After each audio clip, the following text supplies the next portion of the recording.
Philosophers have said that there are only 7 stories we keep retelling throughout history. Tonight, we're going to pick one and tell it again. This is The Treatment, a podcast about stories with your hosts, Billy Beck, Cody Beck, and Mark Lucas. The Treatment is filmed beneath a live studio audience. It sure is, and welcome back to, I just did the thing that I hate when podcasters do. Welcome to a new episode of The Treatment. But before we get into a new story to tell, Mark, I believe we have some criticism, some reviews of our last film, Bridegroom, a retelling of the story of Bluebeard. We do. This comes from Rick Hong of Film Threat. Bridesmaid succeeds by blending classic thriller elements with modern tech paranoia, anchored by strong performances and sharp direction. It's a tense, engaging ride that keeps viewers guessing until the very end. 9 out of 10. Damn. That's a really good review for Sandra Bullock's Bridegroom. I don't mean to be that guy, but Mark, you said bridesmaid at the beginning. Did he? Yeah. It's fine, I'll edit it in post. I've got 5 tabs open at once. My screens are a fucking mess, if we're gonna be honest. One of the things on that mess is the spinning circle of stories. Can you remind me what's on that circle? I sure will. We have Pandora, King Arthur, we got Hercules, we've got Rapunzel, we've got Jack and the Beanstalk, we've got Beauty and the Beast, we've got Tortoise and the Hare, we've got Prometheus, and Little Bo Peep. Shall we give it a spin? Let's see if I can continue my supremacy. Will the streak remain? Combo breaker! Shit, it's one of mine. And it's the one I don't know anything about. It's Prometheus. You even spelled it wrong. I sure did. The streak is broken! I'm free! This is where I'm going to splice in Michael Cole saying the streak is over from WrestleMania 30. We get our first, big view is just WWE copyright striking us. This episode has 3 downloads. 2 of them were WWE lawyers. I was going to suggest from Killer Instinct, Combo Breaker! Less legally dubious, so maybe that'll do it. Prometheus, we all know. I was about to say, since it was your addition to the wheel of the spinning circle of stories, Bill, but also Cody is our resident Greek mythology person. No, do not give it. He has to do it. Don't try to pass this work off on me. You got one woman on this podcast and you're making her do the work. Hey, if you want to do the work, you can fucking edit this shit. I'm not gonna do the emotional labor for you anymore. Alright, then you're gonna have to deal with whatever I think Prometheus is. Whatever Wikipedia thinks it is. The Wikipedia page goes on and on for pages and pages, Cody. Anyway, Prometheus is a 2012 sequel to the Ridley Scott film Alien. Different one. Shit. Now, Prometheus is a Greek titan from Greek mythology, best known for stealing fire from Olympus and giving it to man. He also may have made mankind out of clay. And that's as far into the Wikipedia as I read before I started talking.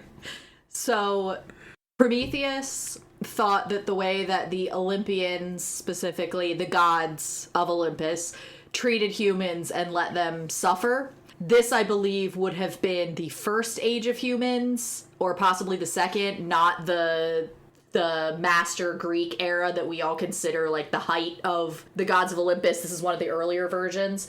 Prometheus felt that the way that the gods treated humans was unfair, and so he stole fire and gave it to humans as a way to have them suffer less and be able to offer more worship to the gods.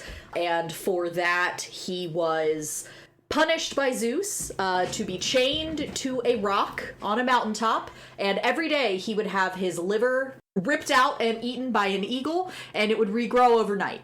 Oh, like that D&D animation that you showed me, Mark, where he keeps the lich on his back and cuts off his tongue and arms every day. I love that barbarian guy. It's the best From, shit. I think, Dungeon Soup. Dungeon Soup is the name of the channel. So I think the first thing that comes to my mind is this is a Greek thing. Do we want to go back to our already established Greek thing world that we first set in motion with the Cassandra myth? That is an option that we can take for sure. I don't mind taking that option. It's a good option. It's only 2 episodes since we did a sequel, though.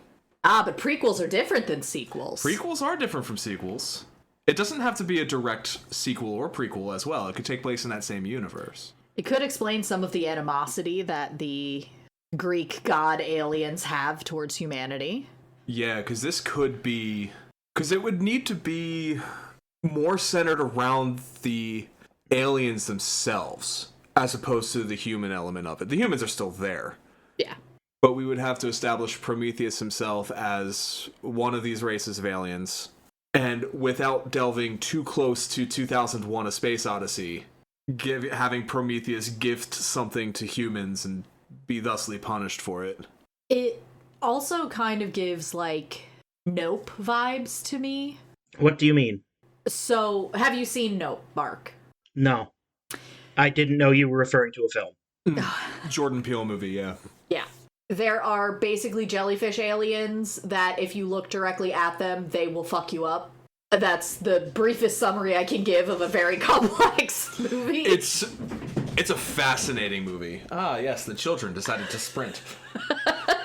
And Jordan Peele has talked about wanting to do a sequel or prequel that basically focuses on the aliens. And that kind of feels same realm here. It's more about their motivations and we get a little bit more of them. I think if we do that, we need to know as the creators, quote unquote, that it's a prequel. I think it's more fun for the audience if we keep that reveal until as late as possible. Do we M. Night Shyamalan split this? Kinda. And it be its own thing until... Kinda, yeah.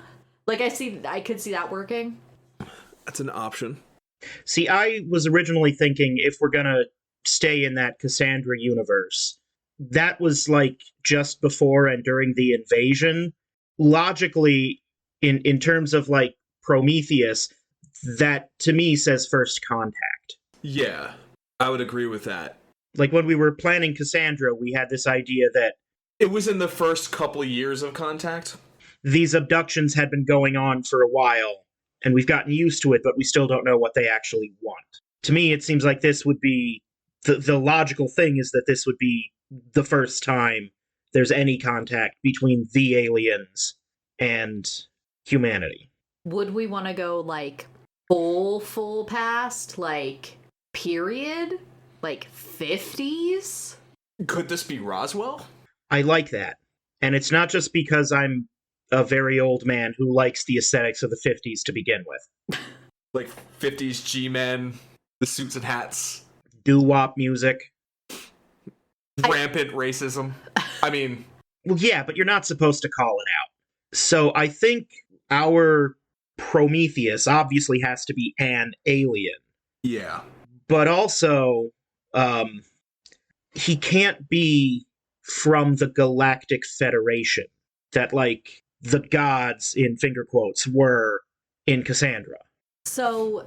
And that's why he ultimately gets punished by the political forces of the greater universe. Like, he's already an outlaw to that government, so to speak. What if Prometheus discovering Earth is an accident? That could work.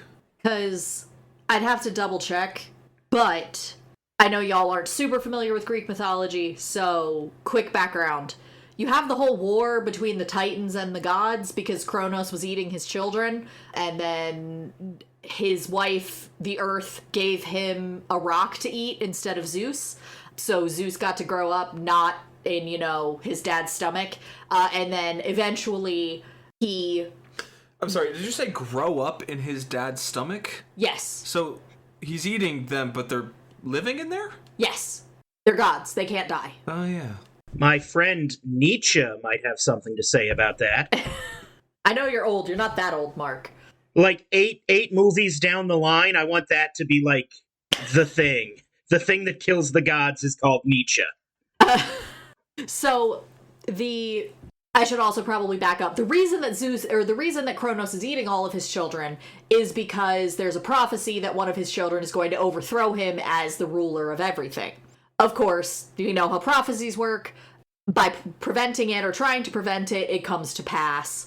There's a war between the Titans and the gods. I don't remember whether Prometheus fights on the side of the Titans, the gods, or he abstains from fighting, or he kind of does the Loki trick thing and doesn't really fight for either because he's just going to side with whoever wins. But Prometheus is a Titan. Mm-hmm. I think, considering what we established in Oh Human Things, it would be really interesting if the Titans were more humanoid.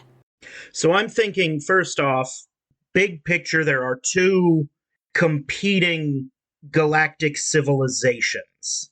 There's like the Federation from the first movie and, you know, the Outer Systems Alliance. And they were never mentioned in the OSA was never mentioned in the first movie because between now and then they get decimated and absorbed into the Federation. Yes. Yeah, okay. I have this picture in my mind, and let's see if we like it or not. For the very opening, the opening of our film is in the 40s. It's World War II. We start off with kind of a misdirection, making it look like a war movie. And the opening concludes with the atomic bombings, with the Manhattan Project. And then, like, you know, zoom out from the mushroom cloud, zoom out through a monitor to, like, a new blip starting up. And this is when the alien community at large takes notice of Earth because, you know, sir, we've got a problem. The apes have developed nuclear technology. They weren't supposed to have this yet.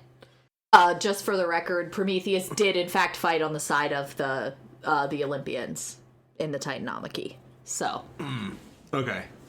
We can play with that, though. I really like the idea of pulling back from the nukes Manhattan Project to the aliens noticing that. What if in addition to the Federation going, oh, what's that over there?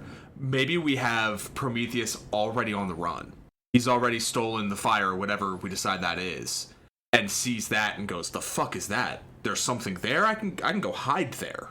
Didn't even know there was a planet there, or at least a habited one, you know? Yeah. I do like that. It's kind of like, the Terminator 2 where they reverse engineer from bits of the Terminator that were left behind. Yeah. I'm thinking that whatever he has, I don't even think it's necessarily important what he has. It's just some piece of alien technology that is like whatever. So this is where I can come in here with my knowledge of weird conspiracy shit. There's a very popular conspiracy that like the rapid progression through the 50s and 60s of computing technology is a direct result of whatever crashed in Roswell. And I think that's a simple enough door that we can walk through here, because I don't think it's going to be the focus, but it's at least something tangible that's not just a MacGuffin. Could we even... I know that in the myth, it is... he directly gives them fire. What if the Alien Federation thinks that... because by the time they discover Prometheus on the planet, what if they think that he's the one that gave them the nuclear abilities? Ooh. Humans developed it on their own, but you're setting up that pattern of... But he's taking the heat for it because he saw that, decided to hide there, and then they... Yeah, okay. When in reality, the fire he's given them is microprocessors. Yes. The internet. In Animorphs, isn't it just a toilet? Yeah. In Animorphs, what's hiding at Area 51 is a space toilet from an old Andalite ship. Wait, they don't... Yes, they do. Never mind. Okay. Don't ask questions. So what interest do the aliens have in humanity? The aliens being the Prometheus aliens, the Titans, or the Federation at this point? I think both, because ultimately this is what's going to get Prometheus killed. Yeah. I think Like, they wouldn't kill him if they didn't give a shit about these monkeys on a rock. I think the easiest thing is their collateral. It's basically... we know they're... it doesn't matter about the monkeys per se. It matters where we're located, and we're just a really convenient place Earth is just in a convenient place, and if there happen to be people on it, that's fine. But then all of a sudden, the Titans notice because of A, Prometheus fucking off here, and B, the nuclear arsenal being developed. Yeah, I would say something with the nukes, because that's like an intelligence thing. I think the Titans get involved because of the nukes, for sure. See, I'm thinking that they're both planning millennia down the line, and they know that eventually humans will be a part of the galaxy, but we're not ready for it, and they're not ready for it. And it's kind of like Kansas in 1840. Right now, the Senate is perfectly in balance between the slave states and the free states. But if one state joins on one side or the other, it's going to tip the balance. So the humans aren't ready yet, but when they're ready, we definitely want them on our side. And maybe there's this understanding between the Federation and the Alliance that any uncontacted species, we leave them uncontacted until they're ready to join and let them decide on their own. And that's why Prometheus interfering, the Federation says, you're trying to tip the scales in your favor. This is an act of sabotage. And Prometheus is just like, I'm just trying not to die. So, where I think we could do some interesting stuff then through this movie is almost going a spy route with it then once Prometheus and others are on the planet, trying to keep secret, but also trying to influence. Like, what subtle things, like, what belief of Kennedy's led to one of the Titans shooting him from the grassy knoll, right?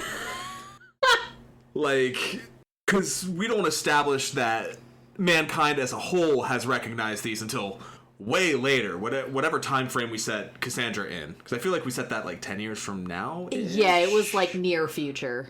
So like what were alien spies doing on Earth to try and influence shit once they found us because of Prometheus? While Prometheus is on Earth, he discovers there's already Federation spies while the Federation is making a big stink about the Titans contacting first. Ooh. Is this where we put ancient alien theory in there? Like, oh, we've been here since the ancient Egyptians. What do you think those pyramids are? Maybe not. Maybe not that far? Yes, but no. I especially don't want to be like the Egyptians, but the fucking Celts. Oh, yeah. I was thinking maybe not even that early, like maybe just fucking when we started developing flight in the 1880s. Oh yeah. Because they didn't want to get too, but they were like, all right, humans need to hurry up and get involved, but we're hurry up on a time scale to something that doesn't really have a human lifetime scale is like, okay, we'll get them ready in 500 years. So where my thought is, the Federation and what was the OSA? Outer Systems Alliance. Outer Systems Alliance, thank you. Maybe both have been on Earth the whole time? It's like, just making subtle changes, and I'm going to reference Animorphs again. One of the later novels, The Elemist Chronicles, features features one character who plays a video game, where his goal in the video game is to influence planets to go certain directions by making the slightest changes he can to be unnoticed. So, like, that influence into this, I think, would be interesting. I don't want them to have been taking, like, active steps, just because, like, in terms of narrative, the starter's pistol of that race is the Manhattan Project. So they can't have been, like, directly interfering, but they should have been observing. So maybe, like, Stonehenge is a Federation observation site, and, like, the Nazca Lines, or something in South America. What's that ziggurat in South America? I think that's the Nazca Lines, isn't it? I'm torn between saying it doesn't matter and Googling it. I mean, there's like tons of weird historic things. Angkor Wat, Chichen Itza. Chichen Itza was the thing. I was thinking of that thing in China where they found like what looked like copper pipes in a mountain where no civilization's ever been. Like that kind of weird shit. That would increase our market share among the Chinese audience. You got to think about that Chinese audience if you're going to sell a picture, especially a sci-fi picture. So let's go with that and Chichen Itza. Okay. The Chinese one is the Galactic Federation. Chichen Itza is the Outer Systems Alliance. And they're just like observation stations just to keep tabs. And then they both kind of forgot about them. Because nothing was happening. Yeah. Like there's paramecium and amoebas on this planet, but one day eventually maybe. And then these species, of course, exist on such a scale that what for us is million of years, for them is a couple generations, technologically or socially, so to speak. And then it's the Manhattan Project that like alerts them to our presence. Like, oh yeah, you know, the alarm's going off. They finally started doing something. Oh, they're doing that now. Okay, we should probably get in there. What if the real crime of Prometheus is not that he leaves the microprocessors, although yes, that happens. It's that he thinks humans have already caught up, so he's just not trying to hide shit as well as he should be until it's too late. He's like, oh, they already have nuclear power? Obviously they have this other stuff. Well, are we going to establish that he crashes at Roswell? Yeah. And that he gets picked up by humans? I would say that's how he's found. It's not that he's just throwing caution to the wind, it's that he fucked up and... Oh yeah, he definitely the crash happens, but I think he thinks humans are more advanced than they are as well. Yeah, maybe that's why he approaches the surface. Yeah. Yeah, okay. So I had an idea then. Uh-huh. Since the nuclear explosion draws Prometheus, he crashes, gets picked up at Roswell. I would say both the Federation and the OSA have now also recognized, okay, shit's going down on Earth, completely separate from Prometheus's arrival. Forget about that guy and whatever he stole. Let's get down there and start manipulating them, start feeling this society out, see which direction they're going to go. And both of these independently find evidence of Prometheus being there and accuse the other of sending him. Because he is a Titan, but he's working with Olympius. The space race. That's where in my mind, that's where it goes. That's how they each try to manipulate the Soviets and the Americans, because you've already got nuke technology. Now let's get you into space. Yeah. So OSA is with the Soviets, or the Fed is with the Soviets? Because I think the Fed... I would say the Fed needs to be with the US, because the OSA isn't present in Cassandra, and the Soviets historically lose the space race. We can, of course, change things, but... I was thinking it would be more fun if they were with the Soviets, because in the mythology, the Titans do have more power, and we're in power, and it kind of gives you more interest in how did the Federation take over to the extent they do in Cassandra. But that might be a little... something to think about for sure. Yeah. I think we need to start ironing out like exactly the story we're telling here, because I think we've set up the setting pretty well at this point. Yeah, I think we've got the big broad strokes more or less figured out. This story so far doesn't have any characters. Exactly. Yeah.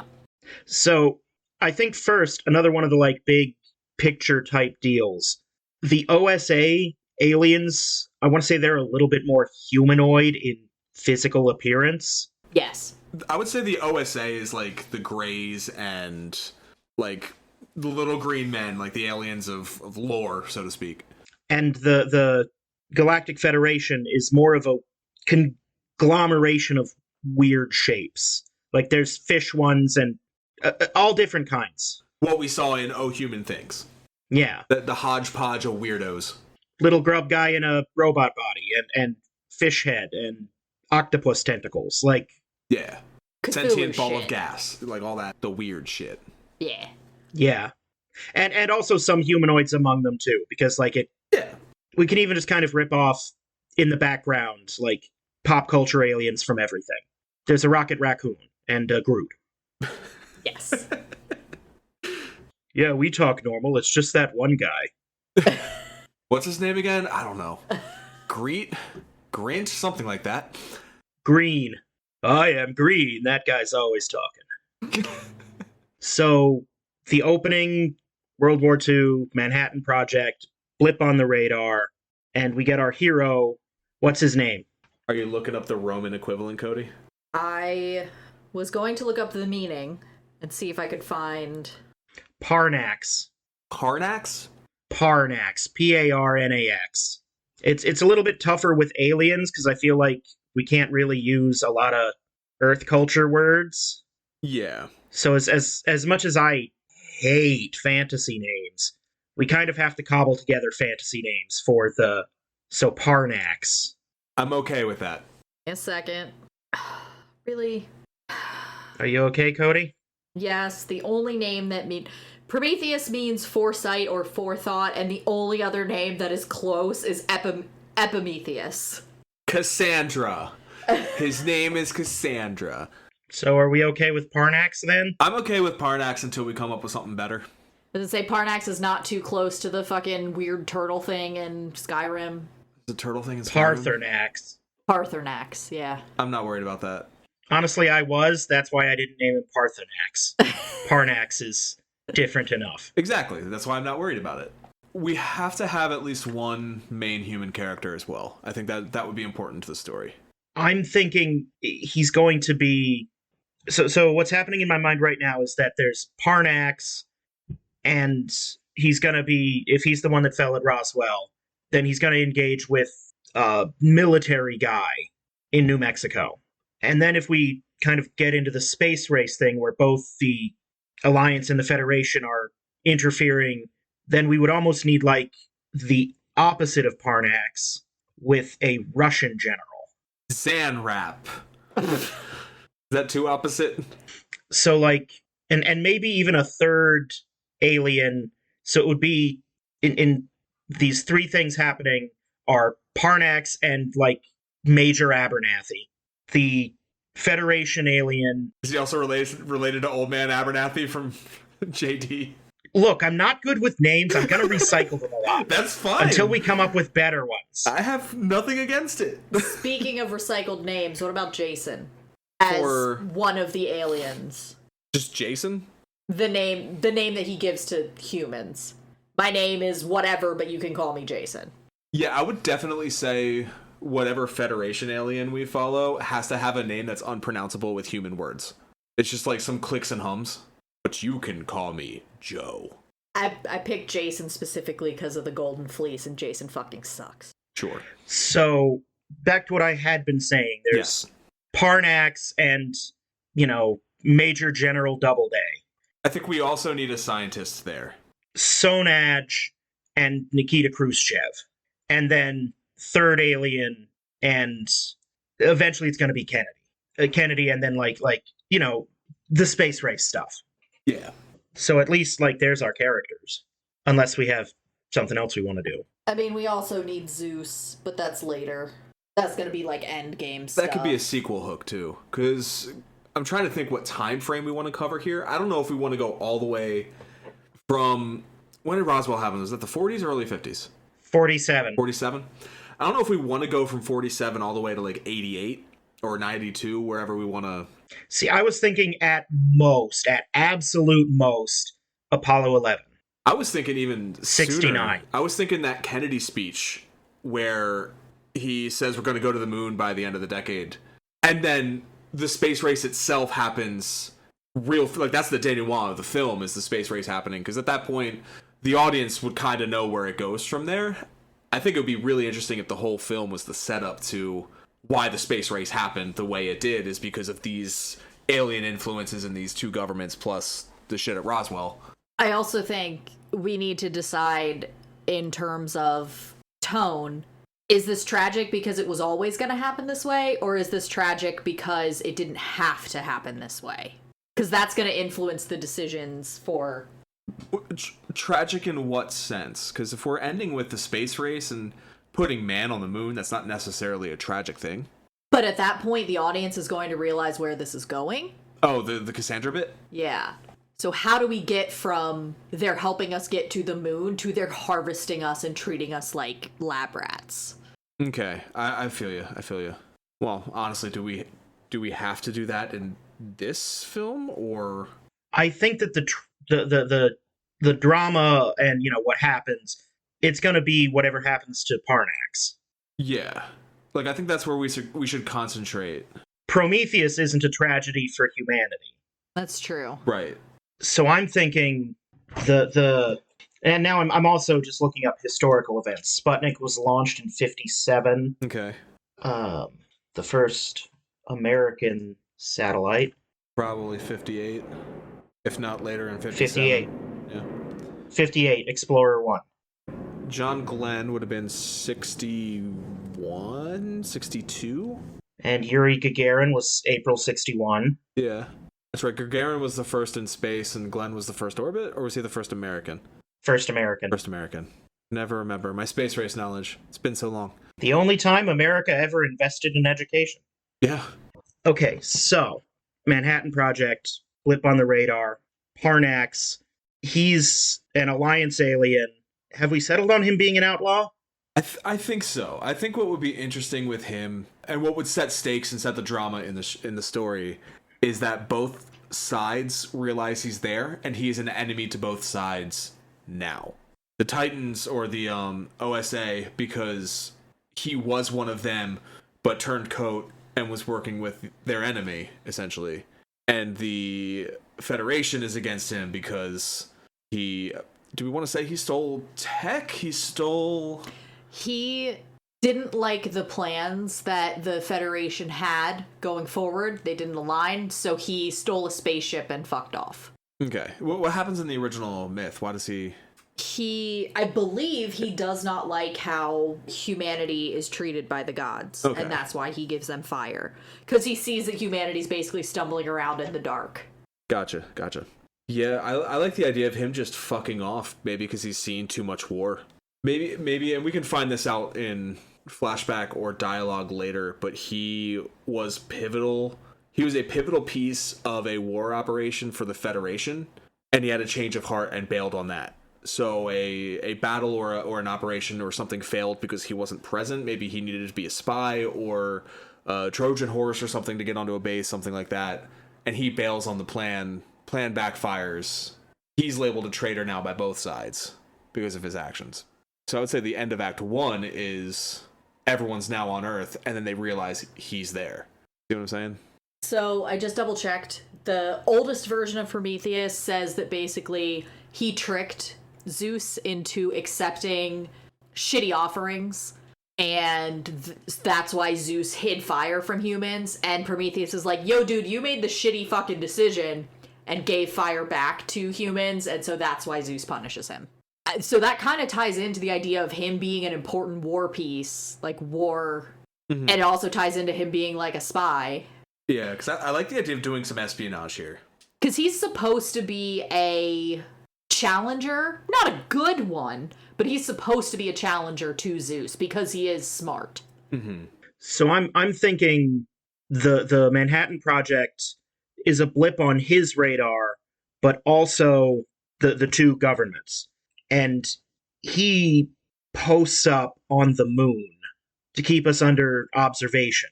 And that's when both the Federation and the Alliance show up, find out, hey, this guy we've both been looking for is on Luna. And it's when he's trying to escape, that's 47, when he crashes onto the planet in Roswell. Okay, yeah. Yeah, that's I like smooth. that a lot. Because that would explain why he would crash, too. Because that's a common question in the Roswell theories, is how did this alien... why did they crash? Did they not expect an atmosphere? What? Why? But if he's in a hurry trying to run... Yeah. And flying erratically to begin with, to avoid tracking.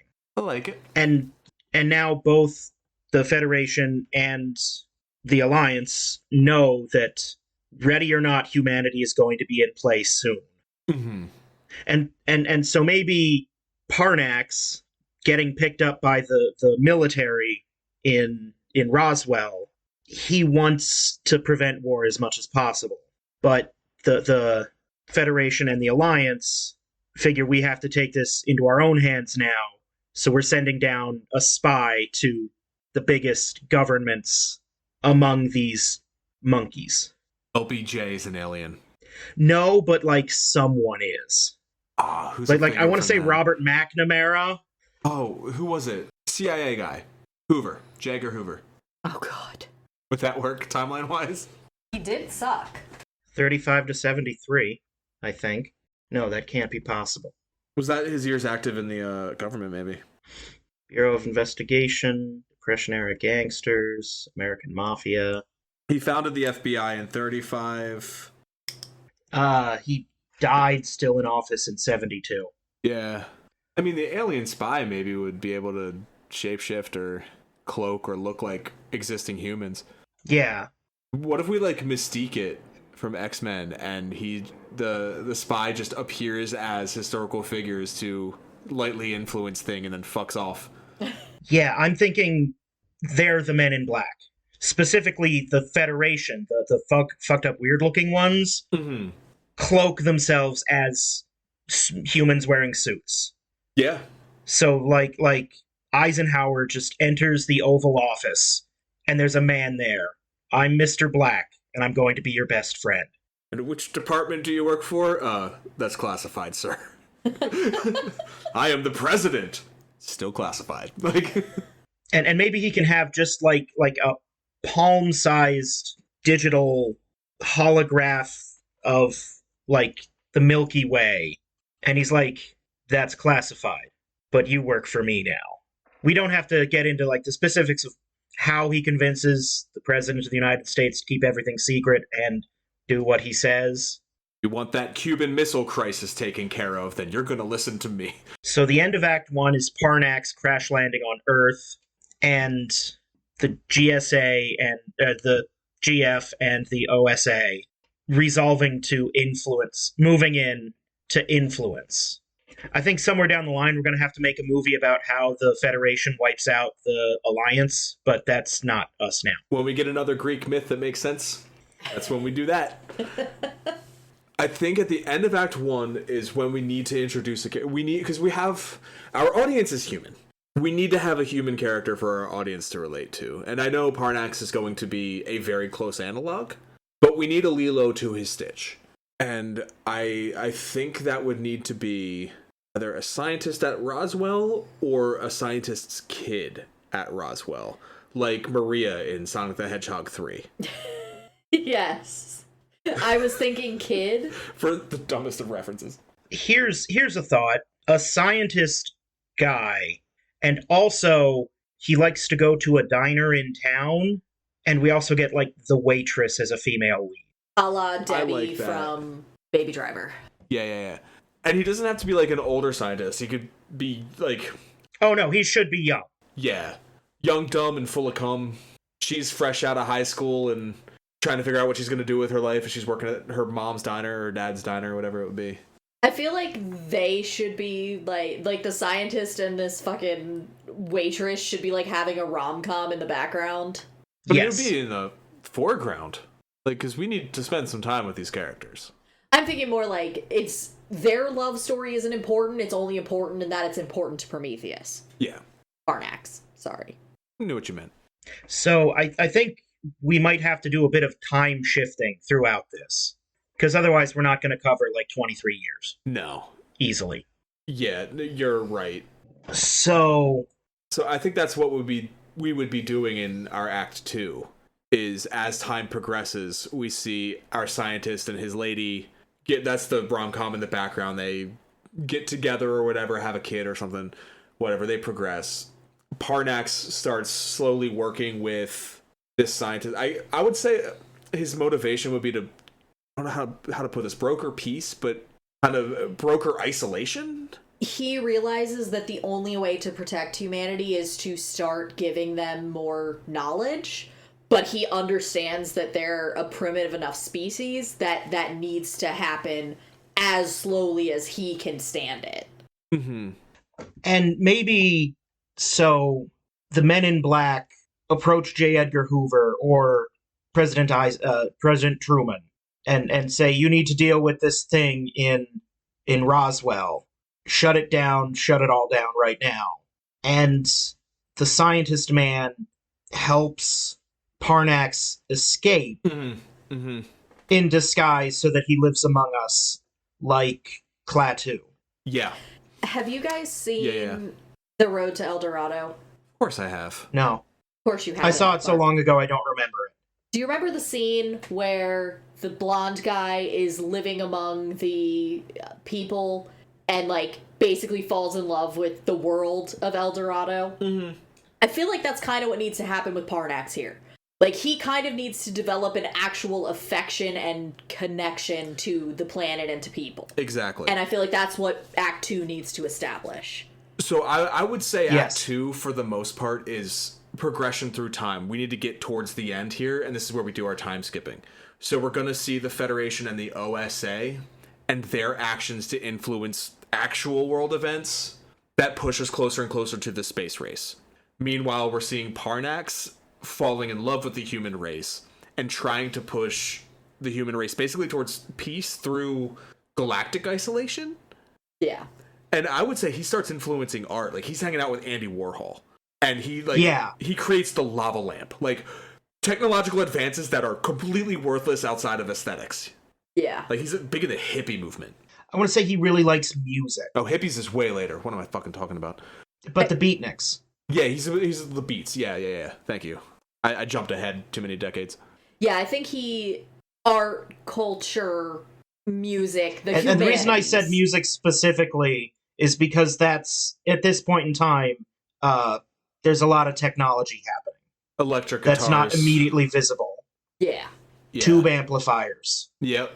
And, oh shit, I had one. Oh, early computers. Do you know the story of the first video game, Mark? It was Space War, right? Nope. I think it's called Anyone for Tennis or Tennis Anyone, something like that. Tennis for Two. Tennis for Two, thank you. And it was like programmed into an oscilloscope in like 1952 or something like that. Like, maybe that's him. He gets a job in a lab working on computers because that's the fire he's given the world, the humanity. And he's still trying to, like, hey, let's program some fun. Let's not use this immediately as a weapon of war. Let's have some fun with this. Let's play tennis. You know, that's the kind of stuff I want to see him doing during this stretch. Yeah. And in the background, we can get, like, news reports.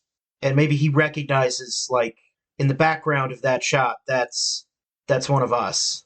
Yeah. You know, what are they trying to do? Yeah.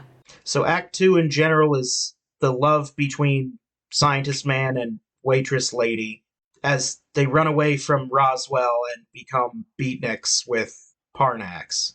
Yeah, I would say their romance and their growth as a couple mirrors Parnax falling for humanity.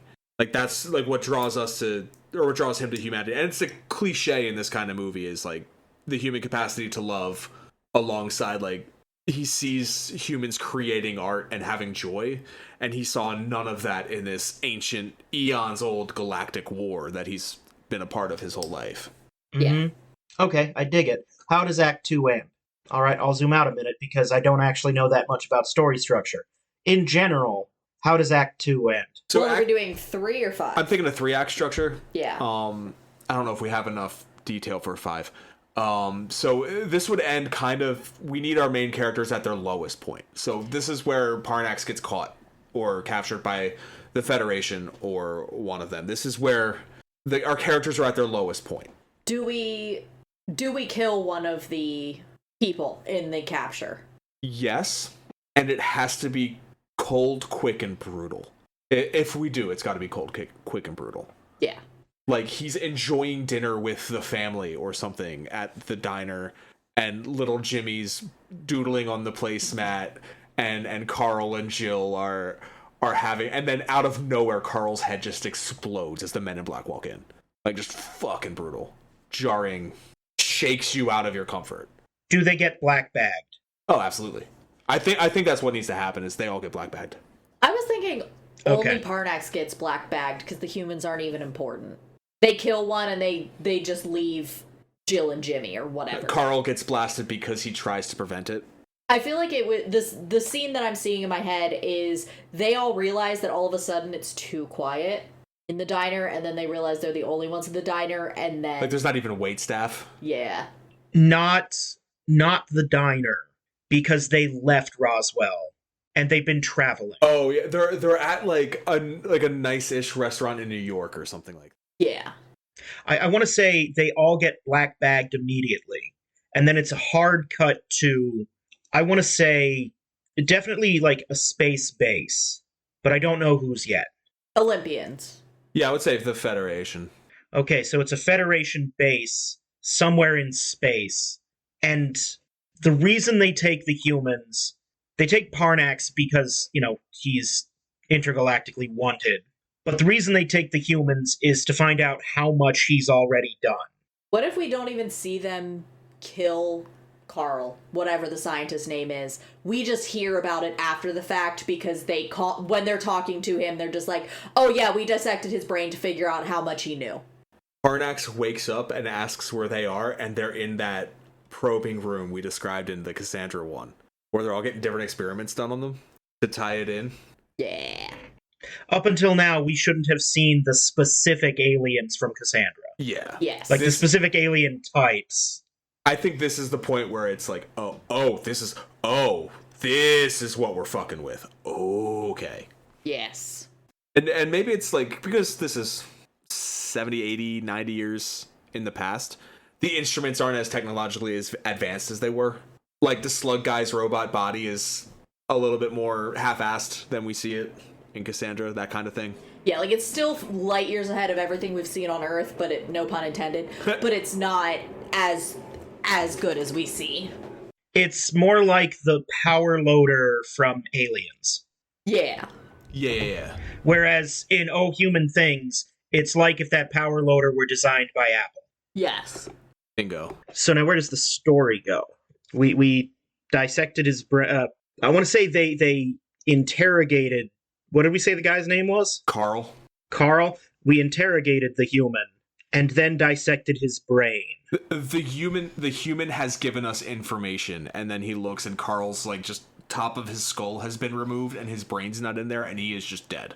And his brain is in a vat with some probes in it, or sci-fi shit. Yes. And Jill and little Jimmy are in the corner crying because they didn't know shit. They were kept out of the loop the whole time. Yeah. Maybe this is when Parnax gains consciousness after being black bagged. Mm-hmm. Because I'm not ready for the movie to end quite yet. We only just started Act 3. We need some resolution. I mean, the obvious resolution would be a fucking war crime tribunal. Or court-martial, or whatever the equivalent is. Some sort of trial for Parnax. That's clearly not a real trial. It's basically just the Federation being like, you are charged with these crimes, this is the proof you did these crimes, and Zeus has decided that this is your punishment.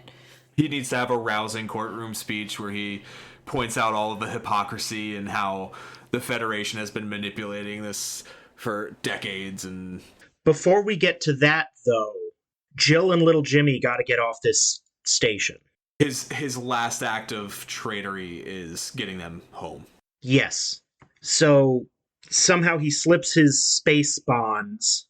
And maybe this is the first time of... It can't be the first time, but he drops his human disguise and reveals him... Go ahead. I was just gonna say, I feel like this needs to be the, like, power level over 9,000 scene. Like, this is the point where you realize why they are actually kind of afraid of him. And I feel like I like the idea of his last act of treachery is sending Jimmy and Jane back home. Jill, her name is Jill. Sorry. But I also want them to be afraid of him. Like, I want him to lose everything in doing what he knows is right. Yeah. I know that we literally just made a stink that her name is Jill. Her name is Wanda. It's a 50s enough name, and she was a waitress. Yeah. All right. Carl and Wanda. What Nickelodeon cartoon is that? You're thinking Cosmo and Wanda. I am thinking Cosmo and Wanda. Thank you. Oh, Carl from Jimmy Neutron. Jimmy Neutron. That's yeah. That was the wire that was crossed. Parnax's new name is Sheen. No, it's Ultra Lord. His name is Jimmy Sheen, though. I'm pretty sure. Jimmy Neutron? No, I think Sheen's first name is Jimmy, and that's why he goes by Sheen. Bullshit. Fuck right off with that. I might be wrong. Fuck right off with that because you are wrong. His first name is Sheen. His last name is Estevez. Why did you just know that, you fucking nerd? I know many things.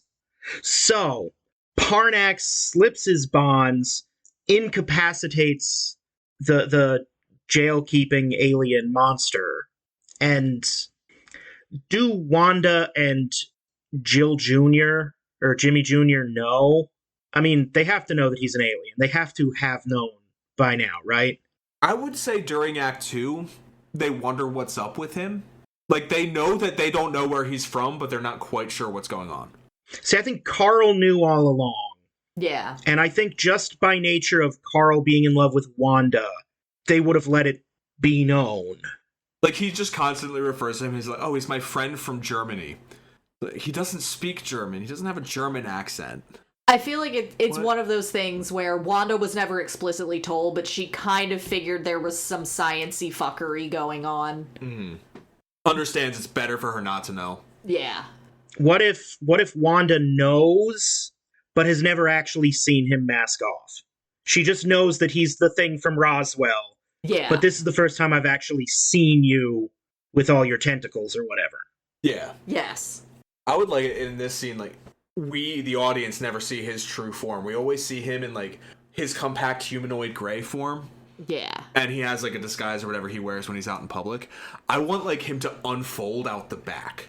Like giant legs unfold from his back, and he just, like, that's how he, like, that's the kind of visual I want to see from him growing. Like the bad guy from the first Men in Black? Not like a bug in a human suit. Closer to the movie Malignant. Yeah, I want him to be human, but, like, big. Yeah, like, he unfolds into what looks like the Titans from Attack on Titan. Yeah. Like, he's still definitely and distinctly humanoid, he's just fucking massive. Yeah. It's so hard to describe in words what I'm visualizing in my head right now. And Malignant, he doesn't move quite right. He moves like his joints are backwards. Yeah.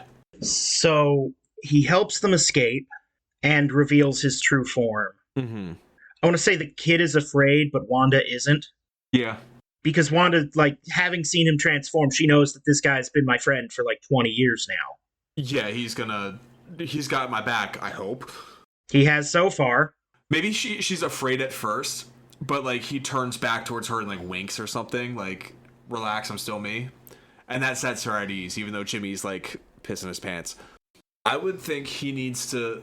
His act of saving them needs to be what gets him caught, too. Like, they steal an escape pod or something, because I would assume they're out in space at this point.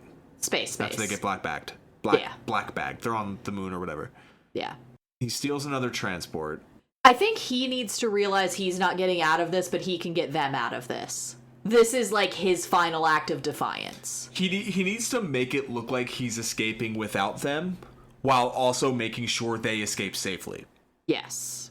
But yeah, it's definitely like a take out everyone in the room, damage shit, get them in an escape pod.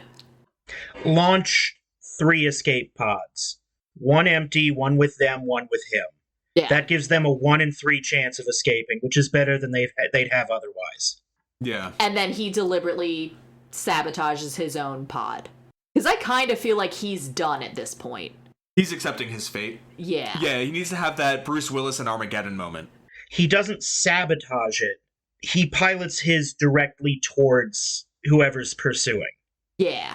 The empty one gets shot down, and then he flies in to intercept. His gets captured, and the one with them disappears, which we know safely back towards Earth. Yeah.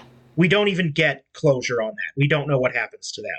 Yeah. But he can, like, look out the window as he's being tractor beamed into the interceptor, and, like, at least they're safe. Yeah. Or I gave them as good a chance as I could. Yeah. You had an alternate. I did. What you just said is better than my idea. My idea was a reveal that, like, we're in the control room and they're like, all right, we only have one shot. Which one do we aim at? And he's in the control room behind them. Like, how about none of them? just to fuck with them. But no, your idea was way fucking better. Mine's just a bit. Yeah, I like the idea of that sacrifice, that piloting his escape pod in the way. Maybe it's not even like something he can pilot. Maybe he has to, like, break it in some way to steer it, because he just aims them to shoot at Earth. So he has to, like, break it, allowing, you know, the atmosphere to rush, or the lack of atmosphere to rush out, I guess would happen in space. Yeah. But also steer his, like, propel his in front of them to get intercepted. Does that make sense? Yes. Some sort of self-sacrifice where he knows, like, this could also kill me and I'll die saving them. And then the tragedy, what you asked for, was that he survives, and we need to figure out his torture for eternity. I mean, before we get to that, we can discuss the tribunal and also give us time to think of it. Yeah, it would be, like you said, a kangaroo court. Just, here's the evidence we have against you. You broke these galactic laws. Illegal premature uplift. I feel like he should have the speech where he's kind of like well, if you're considering what I did a war crime, then what is what you're doing? Yeah, that's where he gives his speech. What if the accident leaves him disabled in some way? Yeah, could. Maybe 2 of his huge limbs are no longer there. I think we could have some fun with his, like, lawyer just being, like, a literal worm. Just a really wormy guy. Just the galactic alien equivalent of Lionel Hutz. I don't even think he has a lawyer. I think it's just him facing a court. Like, low-key, like a court-martial. That makes more sense. Did you guys see Oppenheimer? Not yet. No. Oh, okay. I was going to refer to his counsel at the end of Oppenheimer. Okay. Who's good and capable, but also has been completely stonewalled and cannot possibly present a defense. Yeah. Could also be very clearly working for the Federation, his counsel. No, his counsel has to be OSA. Just, setting up more of that conflict between the two. Yeah. But also, like, OSA doesn't like him either. Yeah, maybe it's one of the OSA guys we saw in Act 2, kind of, like, fucking about. Like, he's also somebody who very clearly is not approving of what he did in this situation that he's on trial for, regardless of what side he's on. He's fighting this legal battle now on 2 fronts. And what happens... See, I'm thinking about this being broadcast to the universe, but then I'm also thinking of it being like a switcheroo, and it's actually not. Like the tribunal being broadcast? Yes. Like he thinks he's making a stand, not just to the court, but to all of evolved life. And then the gut wrench that, no, these cameras aren't on. Or... I see what you're saying. This is being heavily censored. Yeah. But how do we convey that? It's tell, don't show, but you could even have the judge strike what he said from the record. Just, there's only the people that are currently in this room will have heard it, and all of them are against you, and you didn't turn one heart. Yeah. Like, maybe there's not even an audience, there's no gallery, it's just, the 6, or whatever it would be. It would be him and his counsel, and then the 5, 7, whatever number of officials in front of him who all vote. Yeah. Are you aware that this proceeding is being automatically redacted for classified information? That was a very stirring speech, Parnax. It's a shame no one heard it. Yeah, and maybe like a brief cut to a screen showing the courtroom and just like a black bar over him. Or do we need to... Maybe we don't see that the room is completely empty until after the speech. It's all in mediums and close-ups and from behind them, so you don't see the gallery. And then as soon as his speech ends, there's a moment of silence and a real pulled back shot where you finally see empty seats, no recording equipment, nothing. Just bodies and the desks, I like that, yeah. Just, he gave this really impassioned speech, and we, the audience, heard it. And then it's that bit of heartbreak where, oh no, we don't see anyone react to it. We don't see little Jimmy going like, yeah! And Jill or Wanda wiping away a tear, and some old geezer alien like crumpling up a pamphlet about fuck humanity or something. I don't know, but like, we don't get to see that because no, that didn't happen. It's war criminals. Unfortunately, war criminals don't get to grandstand or whatever. Yeah. Since we're going a little more, I don't want to say realistic because it's aliens, but like, do we want him to be tortured or do we just want him to be murdered? I'm thinking tortured. I want like an ironic torture. And I'm thinking if it has something to do with you love these ape creatures so much, your sentence is to spend the rest of time with them. And maybe then he's dropped into like Mauna Loa. What if, I don't know if this is too much, we will test testing the equipment on him first, because his body is similar enough. I was thinking take away his ability, like to unfold, basically. Mm-hmm. They somehow completely remove that from him and just like dump him in New York So here's something we haven't brought up yet for this one, because this is a prequel. We hand-waved it away in Cassandra. Yeah. How is he communicating? Does he have some sort of universal translator? Because my idea is he's dumped back on Earth in like New York City, but without the translator. So he can't communicate with anyone, and everyone just assumes he's crazy. And just, occasionally somebody will toss a dime at him as he's mumbling on a street corner, unable to like do anything, because he's essentially crippled and now can't speak English. Okay, I like that. It's a little convoluted, but it's the kind of fucked up shit I want to see at the end of this. Yeah. So I mean, all we do is set that up earlier with some like translating machine. Like when he first crashes, he puts on like a headset or something and pushes a button, and we see like a readout that shows like different alien languages until it like we start hearing words that we understand. Like that scene in what's that called? The 13th Warrior? Oh, I was thinking, because I like body horror, okay? Gross, ew. What if it's something that's actually like an implant in his mouth and they take his tongue out? It's like attached to your tongue somehow. That works too. So they literally make him mute. Yeah, so that he can't tell the truth. Yeah. And his hands don't have fingers, so he can't write. They what's her face and Titus her. Titus oh God, yeah. Not his whole tongue. It's something implanted in his ear, eye, and mouth, and they tear all three of those out. And now he can't read or write. He can speak, but he can't make the sounds. He can't make the shapes of words. So I'm just picturing that one crazy guy in The Simpsons in the episode where Bart sells his soul. It's just raving. It's I was thinking he never took the time to actually learn English. He just relied on it too hard. But there are only a couple of words he can remember, and one of them is just Carl. So he's just walking around, Carl, friend Carl, Yeah. Like, because those are the only words he actually remembers. And I'm picturing then after we get just a little bit of him, like in Manhattan, Mm-hmm. crane shot, zoom out from above. We can get, like you said, somebody like gives him a quarter, and maybe like a priest or something from, what is it, St. Peter's, like, come on, me lad, let's get you some hot soup. What and if it... cranes... And then the plane hits the tower. I was thinking... It's not 9/11? You weren't going 9/11 with that? What if it's not even the U.S.? Because the other aliens haven't bothered to get to know anything about Earth, and they just drop him in Africa. What if it happens to be Lagos, Nigeria? Yes. That's what I was thinking. Is that where you're going with that? Or... That's Lagos is the hopeful ending. Manhattan with the marks with the crane out to, I guess, credits or space race or whatever. No, I was going to have just a little bit more of the space race stuff with, this is where we get all of those threads tied together with somebody making a report to the Federation that our manipulation among the Earth governments is moving on track. Our projections indicate that there'll be a spacefaring, that they will have made it to their own moon by 1970 at the latest. Yeah.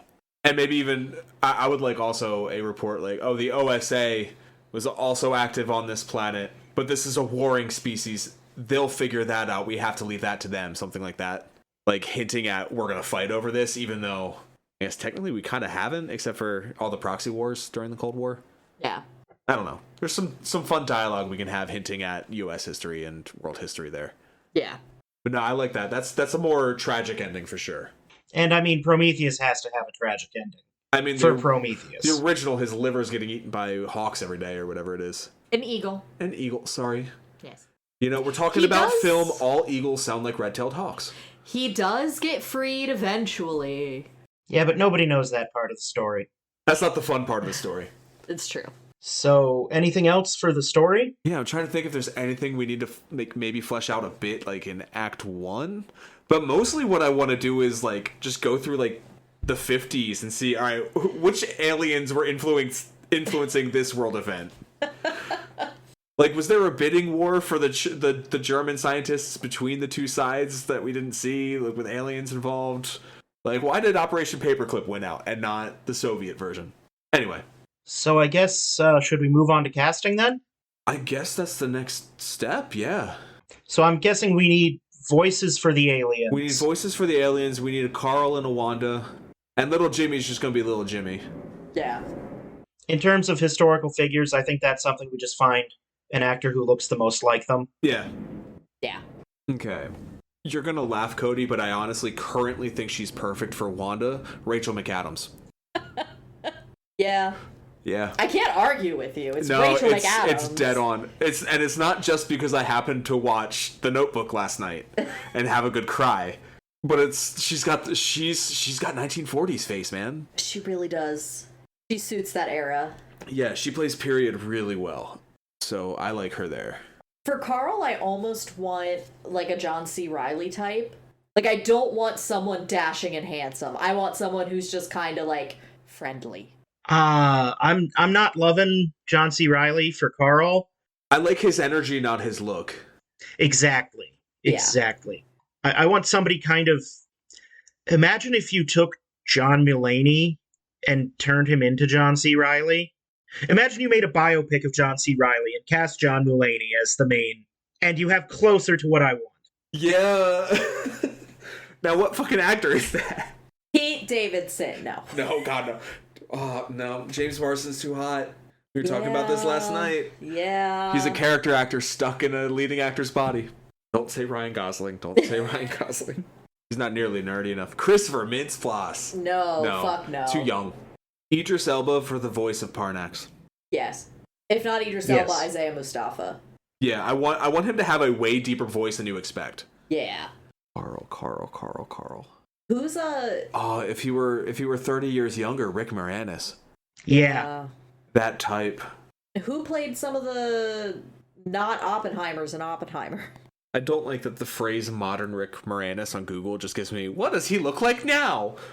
What a fucking waste. What quotes around it. God, there's somebody, and it's like on the tip of my tongue, but like back of my tongue, Kinky. What about the guy that played Alan Tudyk? Ooh. I think I like that, but I want to Google what he actually looks like just to be sure. Alan Tudyk's pretty close. He's a little peaky. I mean, why not Oppenheimer himself? He's too old. Benedict Cumberbatch? No, fuck Benedict Cumberbatch. Isn't that? Oh no, Cillian Murphy. Sorry, Cillian Murphy was. Cillian Murphy, yeah. I was confusing it with The Imitation Game. Alan Tudyk is almost it. It's a little too close because he did Resident Alien and. What about Jay Baruchel? Jay Baruchel? Paul Bettany? Bettany's so old though. He's getting, yeah. Jay Baruchel's. I almost said he's too hot, but that's not quite right. Jay Baruchel, yeah. Actually, yeah. I'm not mad at Jay Baruchel. He's got fucking Bob's Burgers wife's chin, but that works. How about Ed Norton? Nah. He's too untrustworthy. Yeah. And he's also too attractive. Disagree. But that's because I don't... He's a rugged kind of hot. I want to punch him. And there's not a lot of people I want to just instinctively punch. That's not hot to me. Well, you know how you handle the rugged hot? You shave him. But then you shave him good, and then you give him a bad haircut, and then I think we're closer to what we want. But then he just looks like a bad boy. No, I said a bad haircut. Like make him look just a little bit thinning. Everyone that's involved in The Witcher is too hot. Except for Liam Hemsworth. Fuck that guy. Why is this such a tough nut to crack? Because I feel like we're all picturing someone, but they're all the same type, but they're slightly different. I'm straight up picturing Rick Moranis from Little Shop of Horrors. See, I'm picturing like a cartoon character, and I'm still trying to figure the guy who looks most like him. Tom Holland? No, too young. Okay, thank you. Thank you for talking me out of that. God, Google doesn't know what a character actor is. No. What about Chris O'Dowd? Take a look. Close. Cody, you're gonna be mad, and Mark, you're gonna be, huh? God, fuck, I already forgot his name. Give me a sec. William Jackson Harper. Cheaty. Brian Dietzen. Dietzen. D-I-E... Did you say Ryan or Brian? Brian. Okay. Brian Dietzen. I like how you spelled the last name, but not the first name. Well, because I figured people know how to spell Brian. For all of our friends listening at home, Brian Dietzen. You see this picture on IMDb with them glasses? Oh, yep, yeah, uh-huh, yeah. No, that's it. That's him. Okay. Yeah, no, for sure. Oh yeah, picture him seeing the Cubs on Instagram. Yeah, this is the guy. He's been married for 20 years. This is the guy. So who'd we say for Parnax? Idris Elba? Idris Elba. Or Isaiah Mustafa. Brian Dietzen for Carl. Mm-hmm. Who'd you say for Wanda? Rachel McAdams. Rachel McAdams. I think I want for the judge of the tribunal, I want that to be Keith David. Yeah, I'm okay with that. Now, is the judge Zeus? We can establish that headcanon and then solidify it later if we get back to... Yeah, because I don't think we ever specified who Zeus was in... Because he's not really important to Cassandra. We didn't need to. That's what I loved about Human Things, was how, like, we were able to just put a side story in this fucking world. Yeah. And adapt this world. Yeah, I like Keith David as that character. Yeah. We don't really have any other major players. We concentrated more on setting here and story than actual, like, character development, but I think that's... Yeah, I think that's fine. Just yank some solid voice actors. Yeah. Give fucking Matt Mercer and Travis Willingham another fucking payday. You and your Critical Role. We need a title. Yeah, I'm thinking, since Prometheus is one of those where there's not like one, there's a lot of different. Mm-hmm. But I really like how we came up with Human Things. So I'm looking at quotes from Aeschylus's Prometheus Bound. Yes. Tyranny's Disease. I was thinking just go with foresight, because that's what Prometheus means. It's what it means, but it doesn't really... it kind of fits thematically, actually. Whose Voice Proclaims. That feels like I like it, but it kind of feels like a play. I did not know what you were saying when you said Tyranny's Disease. I thought Tyranny's was a Greek name. I misheard you real bad. Tyranny's Disease is very good, actually. Peyronie's disease. God damn it. I mean, let's see. Do I have... There are so many quotes from Prometheus Bound that would be really good taglines. Yeah. Tyranny is never free. Time teaches all things. Time teaches all. Unfortunately, the only Aeschylus I have is the Oresteia. I don't have a copy of fucking Prometheus Bound somehow. Old Unhappy Names. Barnax, a postmodern Prometheus? Nah. Worked for Mary Shelley. I mean, the full quote is, "Oh, it is easy for the one who stands outside..." For the one who stands outside the prison wall of pain, to exhort and teach the one who suffers. I was thinking the one who suffers. That's pretty good. I also like how it does not sound like a sci-fi film title. It's like, oh yeah, I'm gonna go see that new space movie, The One That Suffers. What the fuck is that about? Like, I like that. That's pretty good. Ooh, do you think I will crouch before your gods so new and tremble? Gods so new? I think that might thematically be real strong. Gods so new. I like it. Yeah. God so new. And what is the poster? What if it's just the crash? Super close desert landscape. Smoke off in the distance. And the moon above. And, like, in the corner, the rocks start becoming pieces of wreckage. And, like, the smoke is coming from that direction. Yeah. And then, yeah, flat moon in the corner. In the night sky is God so new. And then on the desert landscape is the tagline. Maybe there's even, like, a little black spot on the moon where a base is. But you gotta look real close at the poster to see it. Time as it grows old teaches all things. If we want to pull another quote. I was thinking the tyranny one. Tyranny's disease. Trust no friends. Or somehow this is tyranny's disease, to trust no friends. Yeah. I take my cue from deeds, not words, is also pretty strong. I gave them hope and so turned away their eyes from death. I gave them hope is pretty strong as well. Why love the god all gods detest? Hear the sum of the whole matter in the compass of one brief word. Every art possessed by man comes from Prometheus. That might be, like, the quote on the black screen before we get the opening shot. Because I'm thinking, like, every art possessed by man comes from... Because this is absolutely the kind of movie that opens with white text on a black screen and it's a quote from Prometheus Unbound. Or Prometheus Bound, rather. Yeah. And then goes into the World War II shit, Manhattan Project. The invincible strength of necessity? Ooh. Yeah, sure. Yeah, I like that. That's pretty good for a tagline. Yeah, I like that. Yeah. What was the title we already decided? The sorrowful one? God So New. God So New. Yes. The invincible strength of necessity. Okay, this is, I think this is a good one. I like it. I also kind of like how it's God so new, oh human things, and we focus on the gods in this one, and we focused on the humans in the other one. Oh, yeah. What would be called the Gods and Humans series?